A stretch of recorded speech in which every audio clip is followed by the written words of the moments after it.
네, 안녕하십니까. 지구가 가르치고 있는 김동희 강사입니다. 오늘은 어머님들께 2학기 기말고사 관련하여 몇 가지 말씀 올리도록 하겠습니다. 먼저 첫 번째, 저는 이제 수업을 진행을 할 때 기출 유형을 정확하게 파악한 수업이다라고 하는 모토를 바탕으로 수업을 진행하고 있습니다. 제일 중요한 거는 기본 개념에서부터 심화 개념까지 연속적으로 가져가는 게 매우 중요하다고 생각을 하고 있기 때문에 기본 개념에서부터 심화 개념까지 계속해서 연결하는 수업 진행을 하고 있고요. 각각에 맞추어서 그림, 그래프, 도표에 대한 해석이 매우 중요하다고 생각하기 때문에 그 부분들을 같이 중점적으로 수업을 하고 있습니다. 그래서 기본 문항부터 시작하여서 수능형 문항까지 또한 서술형 문항까지도 같이 풀 수 있는 수업 태도로 지금 현재 하고 있다라는 지점이 매우 중요한데요. 제가 생각을 했을 때 공부에 있어서 매우 중요한 거는 결국은 줄기를 만드는 거라고 생각을 합니다. 그러니까 뼈대가 있지 않으면 그 외에서 나머지가 나올 수가 없다고 저는 생각을 하거든요. 그래서 기본 뼈대가 되는 건 언제나 기본 개념이라고 생각을 하기 때문에 기본 개념에서부터 심화 개념까지 뼈대를 만들 수 있도록 하겠고요. 거기에 관련된 줄기들이 이제 뭐가 되는 거냐면 우리는 그림과 그래프와 도표에 대한 해석이라고 생각합니다. 그래서 그 부분들을 같이 알차게 채워나갈 수 있는 수업 되도록 하겠고요. 그래서 수업의 목표는 뭐냐? 결론은 딱 하나입니다. 핵심 원리를 명확하게 알고 가자입니다.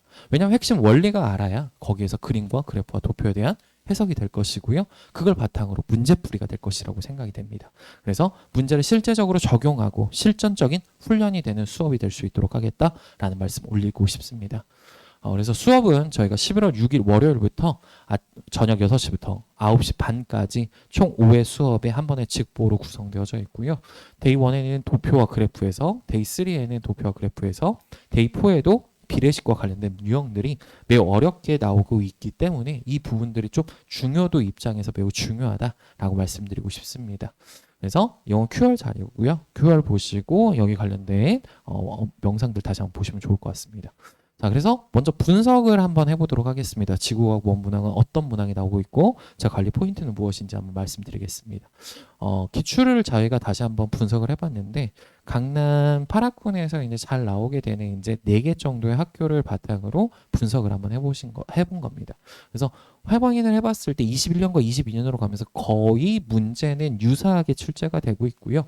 중요하다라고 하는 부분에 대해서는 역시나 문항 자체가 많이 나오고 있다는 사실을 알 수 있습니다. 거기에 더해서 이 문항들이 그러면 고3 수능 문항에서 어떻게 나오는지까지도 같이 확인을 해봤는데 역시나 중요시하는 부분들은 수능 문항에서 동일하게 나오고 있구나라는 사실을 알 수 있었습니다. 근데 이제 별의 표현도는 여기서 많이 나오는데 왜 여기는 없냐라고 생각하실 수 있습니다.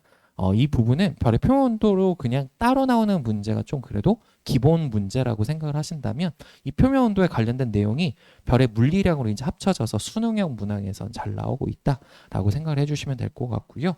내부 구조와 에너지원 같은 경우에서 많이 나오진 않습니다. 그렇게 많이 나오지 않은 이유는 이 부분들은 자료 해석을 나머지 부분하고 이제 합쳐서 선지로서 잘 나오기 때문에 따로 관련된 문항 자체가 나오지는 않는다라고 말씀드릴 수 있겠고요. 이 외계 탐사 같은 경우에는 매우 문제가 어렵습니다. 그래프와 도표, 특별히 이제 킬러와 관련된 문항들이 많았었기 때문에 이 부분에 대한 준비가 매우 중요하다라고 기출 유형을 좀 분석을 해볼 수가 있을 거고요. 두 번째로 외부나 우주 팽창 파트인데 이 적색 편의와 관련된 내용들이 정말 많이 출제가 되었다라는 사실을 알 수 있습니다. 그러니까 우리가 준비해야 될 매우 중요한 파트라는 거고요. 우리 선생님들께서 매우 중요시 여기셨으니까 문제가 많이 나왔잖아요. 그러면 다시 한번 생각을 해본다면 여기가 왜 중요한가? 문항 자체가 어려운 것도 있겠지만 수학적인 계산이 들어가기 때문입니다. 수학적인 계산이 들어가면 우리 학생들이 너무 어려워한다라는 거죠. 그래서 그 부분들을 약점 극복하고 넘어갈 수 있도록 하겠다라고 말씀드리고 싶습니다. 그래서 강남 3구에 나왔던 실제 학교 기출 유형들을 다시 한번 볼 것인데 별의 물리량 같은 경우에는 도표 해석에 관련된 문항이 잘 나왔던 거고요. 외계행성기 탐사에서는 그래프 해석과 관련된 문항이 잘 나왔던 거고 허블의 법칙이 나오는 파트에서 그러니까 빅뱅 우주론이죠. 이 부분에선 다음과 같이 거리를 주고 속도를 주고 얘네들의 비율비를 찾는 문항들이 잘 나왔다라는 말씀을 올리고 싶습니다. 그래서 문항 자체가 어려웠던 부분들을 실제 모의고사에서 어떻게 나왔는지 다시 한번 분석을 해봤습니다. 그랬을 때 별의 물리량 파트는 올해 6월달 문제인데요. 난이도가 매우 상이었습니다. 그리고 여기 보시면 X축과 Y축과 Z축으로 구성되어져 있었습니다. 그래서 X, Y, Z축으로 줬기 때문에 그림 자체를 보고 바로 이걸 해석하기가 좀 많이 어려웠을 것이다 라는 사실을 알 수 있고요. 그리고 실제 나왔던 개념들이 다음과 같이 들어가 있다라고 생각을 해주시면 되고, 외계행성계와 생명체 탐사 같은 경우에는 그림뿐만이 아니라 다음과 같이 스펙트럼의 이 변화량을 일부러 그림으로 주어주고 있다라는 거죠. 그러면 이거를 우리가 해석하는 능력 또한 중요한 거고, 거기에 관련된 기본 개념들까지 같이 챙겨줘야지 문항이 풀렸을 문제이다라는 겁니다. 세 번째로 이제 빅뱅 우주론인데, 지금 보시면 그래프죠. 그래프에 대한 해석이 들어갔고, 지금 보시면 또 분수 형태로 나오게 됩니다. 그러면 학생들이 좀 어려워할 수밖에 없는 데에다가 여러 가지 개념들이 또 들어가 있었던 문항이다라는 것을 알 수가 있습니다. 그러면 이러한 문항들을 다시 한번 보도록 할 건데요. 기본 문항부터 시작해서 준킬러와 킬러로 변화가 될 때 어떠한 부분들이 도대체 변화가 되는지를 알아야 우리가 대처할 수 있을 거라고 생각이 들었습니다. 그래서 심플한 문항하고 컴플렉스한 문항으로 갈 때 문항 자체의 크기는 뭐 별 차이가 없죠. 하지만 선지들에서 물어보는 것들이 훨씬 더 복합적으로 나오기 시작했다라는 게 특징인 거고요. 이 문항이 이제 킬러로 갈 때는 더 많은 개념들이 들어간다는 사실을 알 수가 있었습니다. 그래서 이걸 다시 한번 이렇게 정리를 해봤는데요. 컴플렉스한 거하고 킬러인 거하고 차이는 결국 뭐였냐면, 여기에 나오는 개념들이 똑같이 나왔다라는 겁니다. 근데 킬러로 가니까 뭐가 됐냐면 더 추가되는 개념들이 있었다라는 겁니다. 그러니까 개념 자체의 추가를 통해서 그래프와 도표에 대한 해석 자체가 더 어렵게 느낄 수밖에 없도록 변화가 된 것이고요. 그것뿐만이 아니라 선지에 나왔던 내용이 자료로 나오고요. 여기에서 해석을 해야 되는 포인트들이 다음과 같이 선지로 더 추가가 되어서 나왔다라는 겁니다. 그러니까 훨씬 더 어려워질 수밖에 없었다라는 거죠. 그리고 우리 학교 기출 유형도 당연히 그렇게 될 것이다 라고 우리는 예측할 수가 있다라는 말입니다.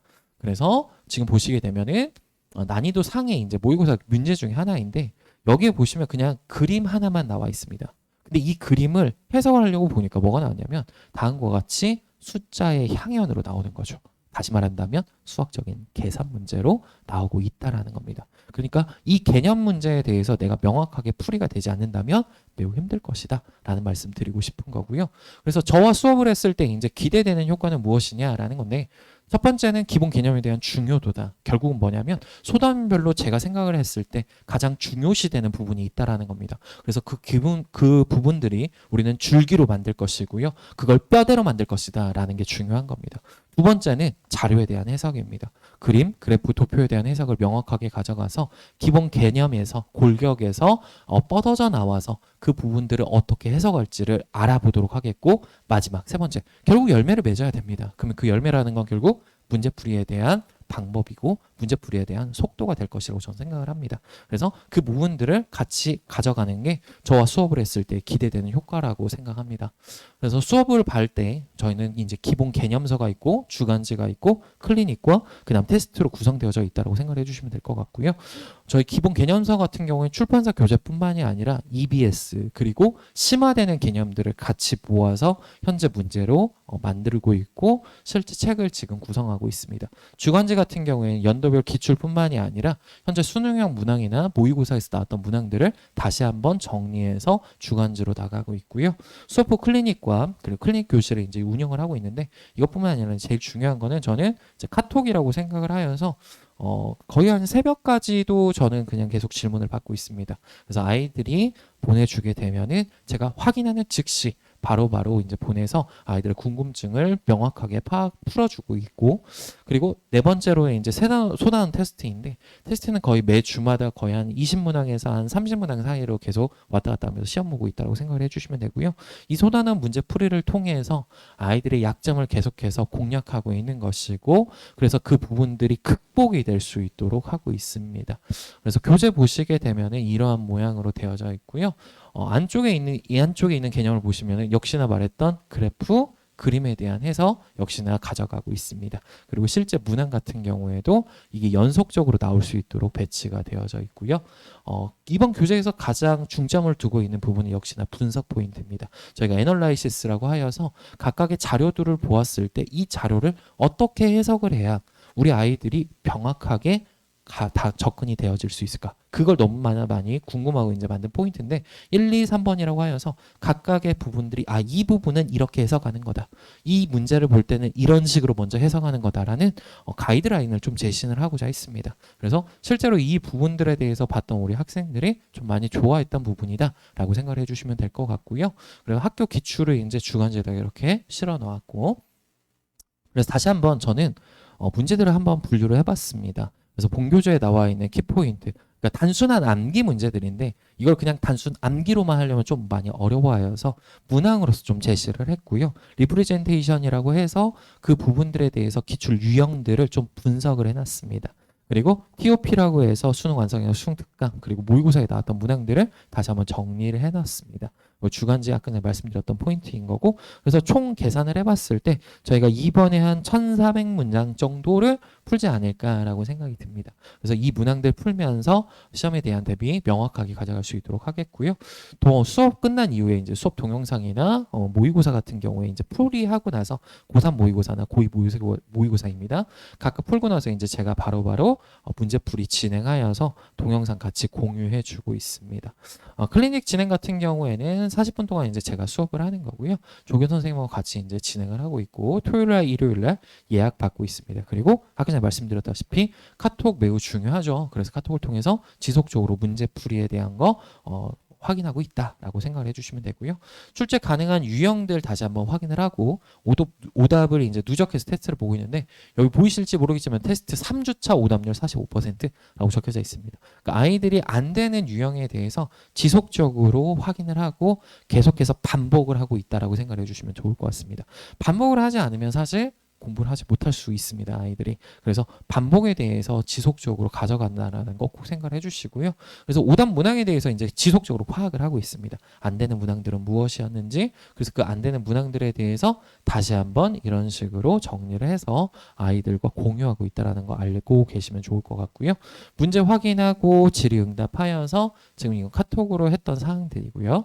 그래서 다시 한번 말씀드리겠습니다. 11월 6일입니다. 월요일 날이고요.